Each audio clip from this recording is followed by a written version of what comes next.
ఈరోజు Ambedkar India mission aim ఆ, యువజన విభాగంలో మరి రాష్ట్రంలో అనేక జిల్లాలకి కొత్తగా ఇన్ఛార్జీల్ని నియమించడం జరిగింది.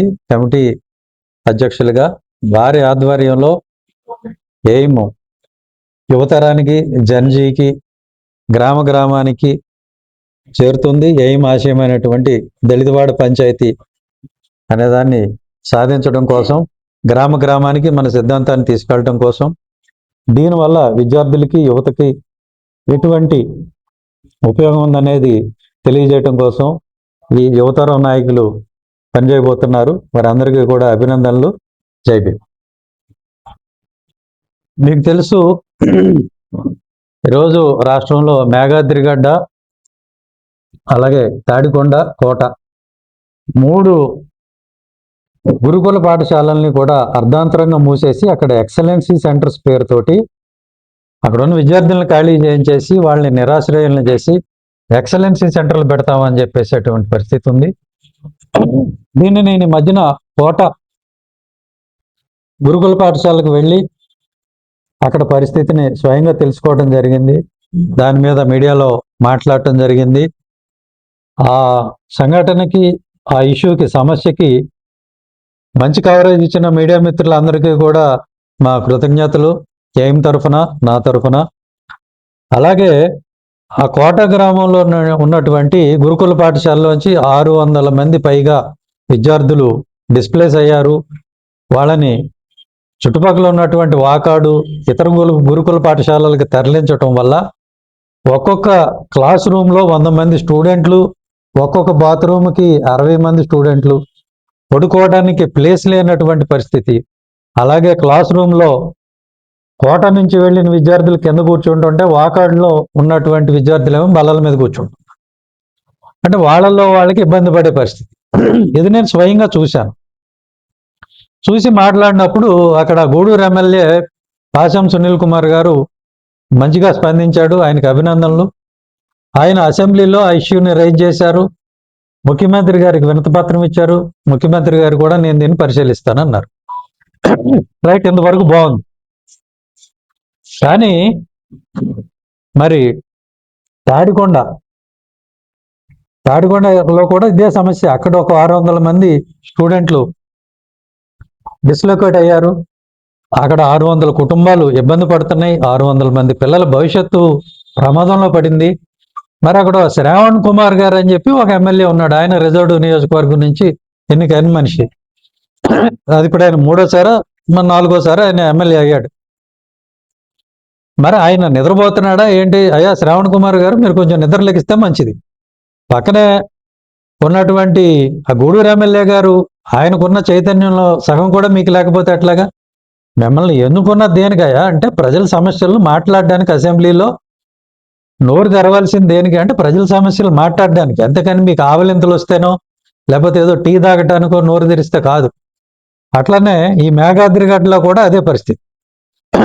మేఘాద్రిగడ్డలో కూడా ఒక 700 మంది విద్యార్థులు ఇదే విధంగా ఇబ్బంది పడుతుంటే, వాళ్ళ భవిష్యత్తు ప్రమాదంలో పెడితే అక్కడ 2 ఎమ్మెల్యేలు ఉన్నారు. విశాఖపట్నం వెస్ట్ గణబాబు అని ఆయన, పెందుర్తి ఎమ్మెల్యే పంచకర్ల రమేష్ అని ఆయన.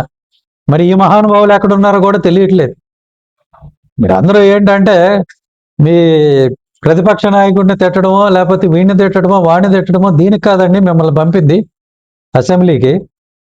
ప్రజలు మీకు ఓట్లేసింది దేనికి అని అంటే వాళ్ళ సమస్యలు అసెంబ్లీలో ప్రస్తావించమని, వాటికి పరిష్కారం చూపించమని.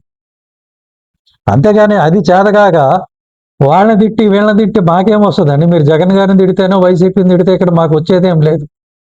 కానీ మిమ్మల్ని పంపించింది వాళ్ళని వీళ్ళని తిట్టమని కాదు, మీకు అధికారం ఇచ్చింది, ఆ అధికారం ఉపయోగించుకొని ప్రజలకి సమస్యలు లేకుండా చేయమని. అలా 2000 మంది విద్యార్థులు వాళ్ళ భవిష్యత్తు ప్రమాదంలో పడింది. ఎక్సలెన్సీ సెంటర్లు పెట్టండి, వద్దంటం లేదు. కానీ వేరే బిల్డింగ్లో పెట్టండి, అద్దెకి తీసుకొని పెట్టండి, లేదా గవర్నమెంట్ బిల్డింగ్లో పెట్టండి.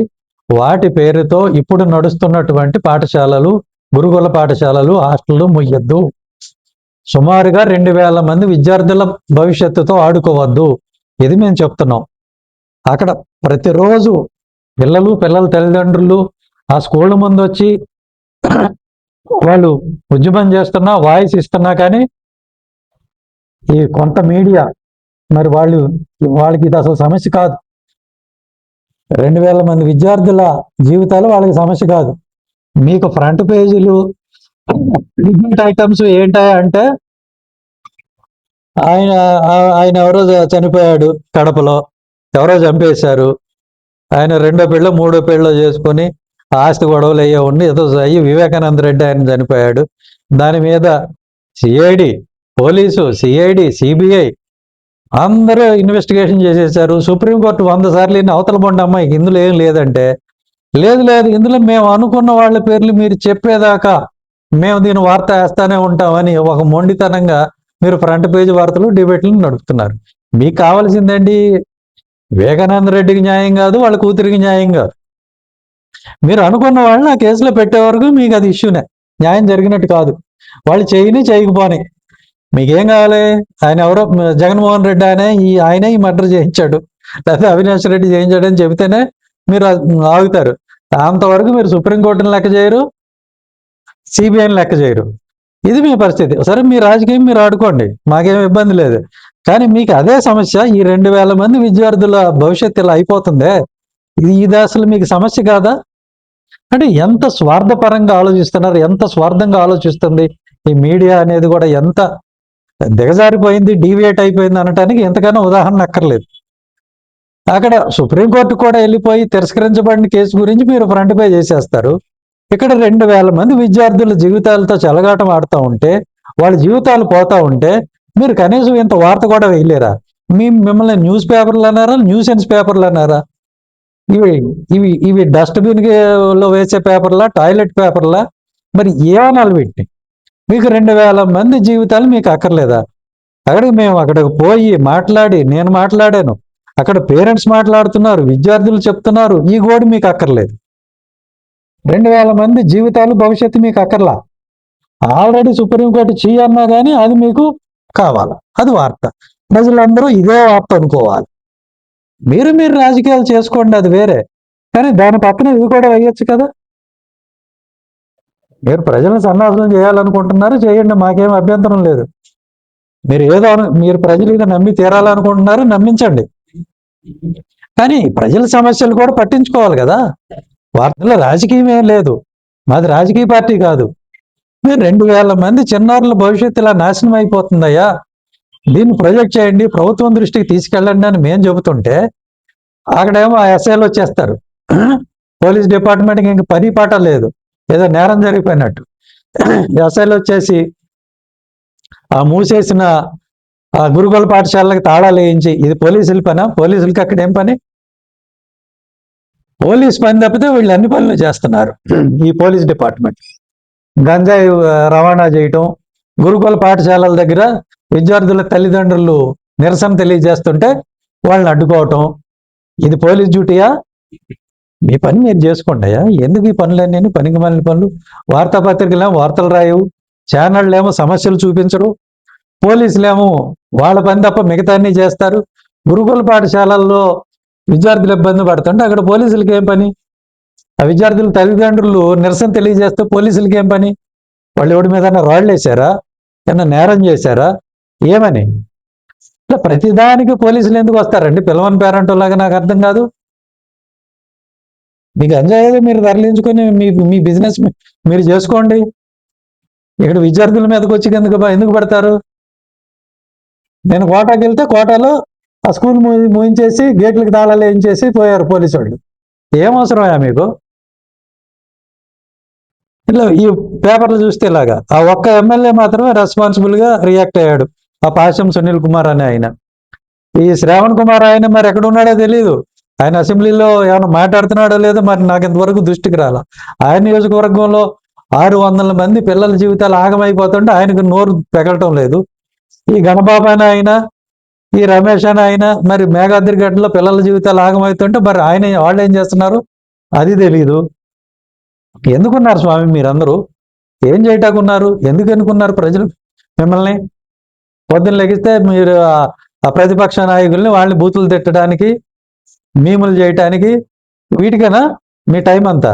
సమస్యలు మాట్లాడరా? అది మిమ్మల్ని ఎందుకు ఎన్నుకున్నామని ప్రజలు తలకాయ కొట్టుకునే పరిస్థితికి వచ్చారు. శ్రావణ్ గారు, గణబాబు గారు, రమేష్ గారు, ఇప్పుడైనా మీరు మెలకువ తెచ్చుకోండి. మెలకువ తెచ్చుకొని ఈ సమస్య మీద అసెంబ్లీలో మాట్లాడండి. ముఖ్యమంత్రి గారు అపాయింట్మెంట్ తీసుకుని వెళ్ళి ఉన్న స్కూళ్ళు యథాతథంగా కొనసాగించేలాగా చూడండి. ఇది మేము అంబేద్కర్స్ ఇండియా మిషన్ తరపు నుంచి మీకు చేస్తున్న విజ్ఞప్తి. లేని పక్షంలో వచ్చే ఎన్నికల్లో మీకు ఖచ్చితంగా వ్యతిరేకంగా మేము ప్రచారం చేయాల్సి ఉంటుంది మీరు ఎలాంటి పనులు చేస్తే. ఈ సమస్యను పరిష్కరించండి. లేకపోతే మాత్రం వచ్చే ఎన్నికల్లో మీరు మూల్యం చెల్లించాల్సి ఉంటుంది. శ్రావణ్ గారు, గణబాబు గారు, రమేష్ గారు, మీ ముగ్గురికి చెప్తున్నాం. మిమ్మల్ని ఎన్నుకున్నదే ప్రజల సమస్యలు పరిష్కరించడానికి. ఆ పని చేయండి. Thank you.